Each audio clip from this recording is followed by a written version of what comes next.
Hey everyone, ready for another deep dive? Today we're taking a closer look at Tinna Rubber and Infrastructure Ltd's Q2 FY25 results. Sounds intriguing. It is.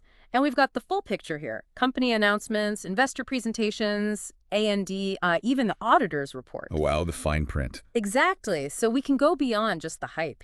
What's really interesting is this company, they're literally turning old tires into valuable stuff. And Into treasure. yeah, into treasure. Plus, they've got some pretty ambitious growth goals. It's a fascinating story, so Yeah. let's jump in. It is a great example of the circular economy in action, that whole idea of waste as a resource. It's gaining traction. Yeah, absolutely. All right, well, let's start with the headline number, shall we? So, consolidated revenue from operations Right. is up a huge 48% year on year. Wow. And standalone figures are pretty impressive, too, at 46%. That's not just good, that's exceeding expectations. Yeah. Really strong performance. Yeah, for sure. It really shows they're in a strong position, capitalizing on all those opportunities. Yeah. And it's not just revenue, right? We see the same trend in profitability, too. Consolidated EBITDA up 47%, standalone 40%, and PAT consolidated up a remarkable 59%. So diluted EPS sits at 7.07 INR, Which is a 59% jump year on year. exactly a big jump. Wow. So what's driving these numbers? I'm particularly interested in that volume growth, that 46% surge year on year. Right, right. Well, an investor presentation really highlights their expansion efforts. The new plant in Varley, I think that's got to be a major contributor. Makes sense. Shows they're being proactive, meeting that demand. Exactly. Proactive is the word. And speaking of meeting demand, their industrial segment seems to be doing really well, especially their micronized rubber powder. AMRP, yeah. Yeah, the MRP. I was surprised to learn they're the world's largest producer. Really? Yeah. Wow. That's incredible. It's a testament to, their focus on this niche area. They're really well positioned to benefit from that growing interest in recycled materials. Absolutely. And MRP is used in so many things, so that expertise gives them a real edge. And it's not just the industrial side, right? They're using crumb rubber in road construction, which ties in perfectly with India's infrastructure push. That's right. It's a smart move.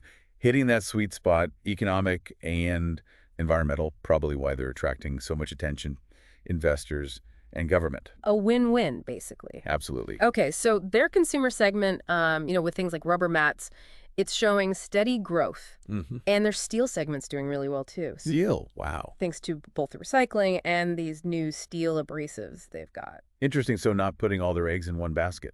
Exactly. Diversification's key. Yeah, it is, especially in a dynamic industry like this. Going to spread that risk, seize those opportunities wherever they pop up. Makes sense. Makes sense. But, it's easy to get swept up in those big numbers. It is. But, what about the less glamorous details, the stuff in the auditor's reports, management analysis, that kind of The thing? nitty-gritty. Yeah, the nitty-gritty. What stood out to you there? Well, costs are up. That's a reality for most companies. It is. Tinna Rubber's no exception.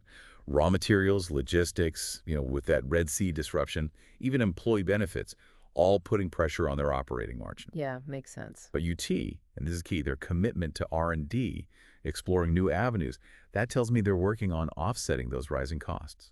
It's like they're, Thinking ahead. yeah, thinking ahead, not just reacting, but really trying to stay ahead of the curve. That's exactly it.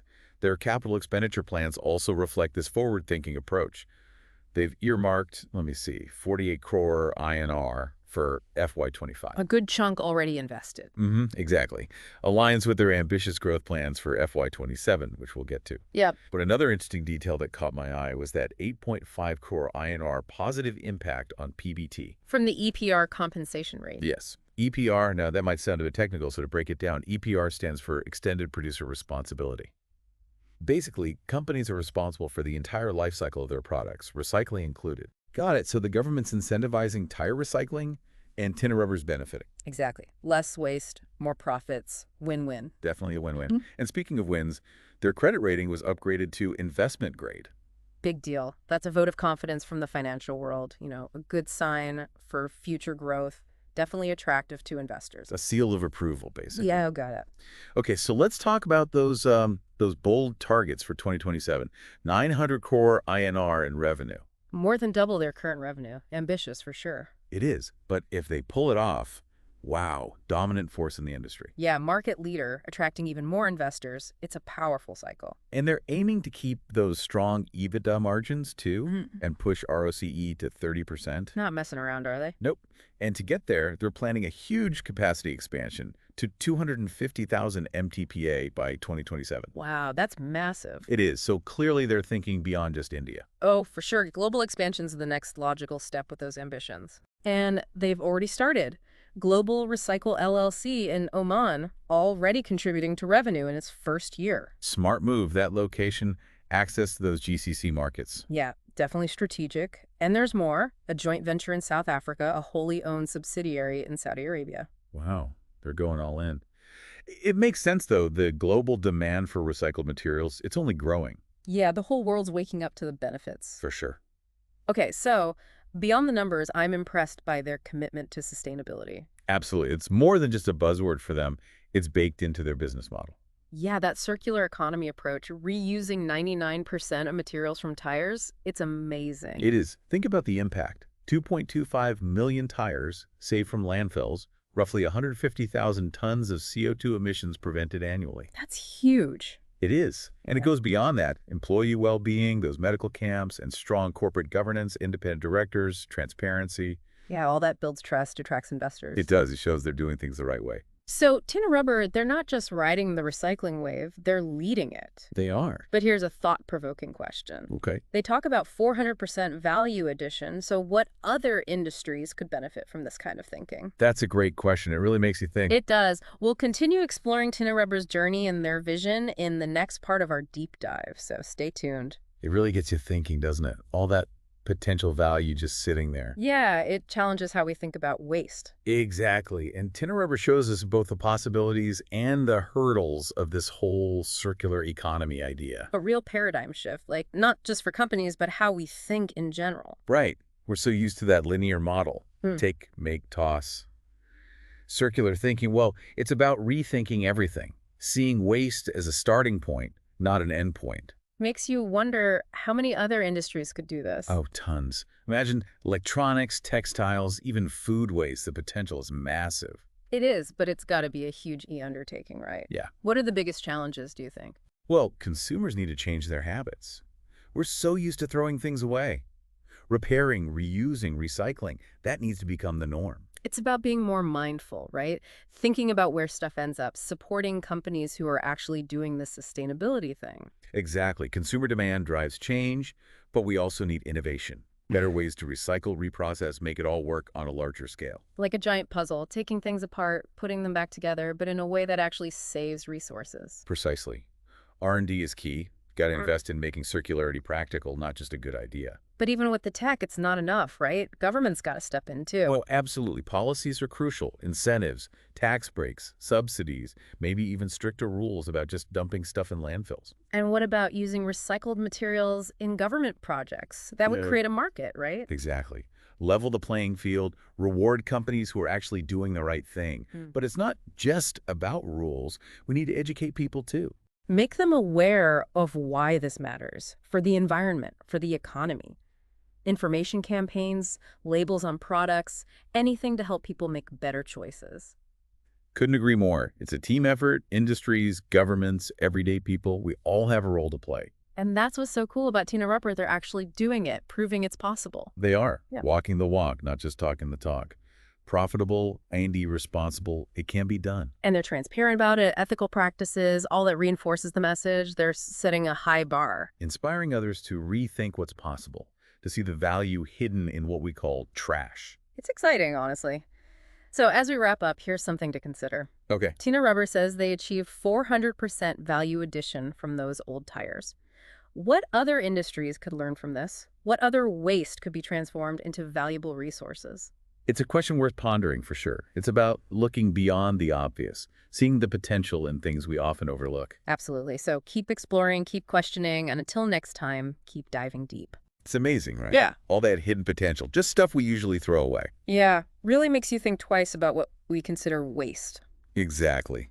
Tinna Rubber's story, it's inspiring, but it also shows the challenges, of really making this circular economy thing work. It's like we need to change how we think, not just companies, but like everybody. 100%. We're Yeah. so used to just taking, making, and tossing things out. Right, it's all linear. Yeah, linear thinking. Circular, well, that means rethinking the whole system, Yeah. Waste becomes the starting point, not the end. Hmm. Makes you wonder, how many other industries could pull this off? So many. I mean, think about electronics, all those gadgets, textiles, even food waste. The potential is mind-blowing. It is, but it can't be easy, right? Ah. What do you think are the biggest hurdles? Well, for starters, people got to change their habits. We're so used to just throwing things away, repairing, reusing, recycling. That's got to become the norm. Yeah. It's about being more aware, I guess, thinking about where stuff ends up, and supporting those companies who are actually trying to be sustainable. Exactly. Consumer demand is powerful. But we also need better technology, ways to recycle and reprocess more efficiently so it works on a large scale. It's like a giant puzzle, isn't it? Taking things apart, putting them back together, but doing it in a way that saves resources. That's a great analogy, and that's where research and development comes in. We have to invest in making this stuff practical, not just a nice idea. Makes sense. But even with all the tech in the world, is that enough? Doesn't the government have a role to play too? Oh, for sure. Policies are huge incentives, tax breaks, maybe even tougher rules about what companies can just dump in a landfill. What about, like, the government using recycled materials in their own projects? Wouldn't that create a market for this stuff? Exactly. Level the playing field, reward the companies who are doing the right thing. But it's not just about rules and regulations, right? We need to educate people too. Right, make them understand why this is important for the planet, for the economy, the whole thing.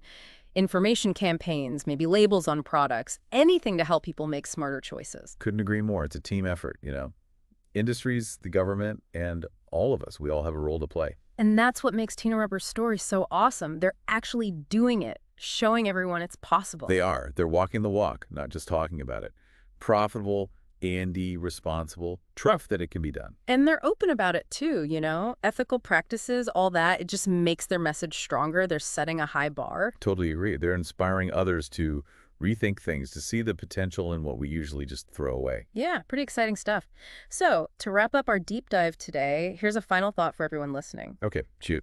Tinna Rubber talks about 400% value addition, taking those old tires and turning them into something way more valuable. So what other industries could learn from this? What other kinds of waste could be turned into something we actually need? That's a great question to leave people with. It's about looking beyond the obvious, seeing potential where most people wouldn't. Exactly. So until next time, keep exploring, keep asking questions, and keep diving deep.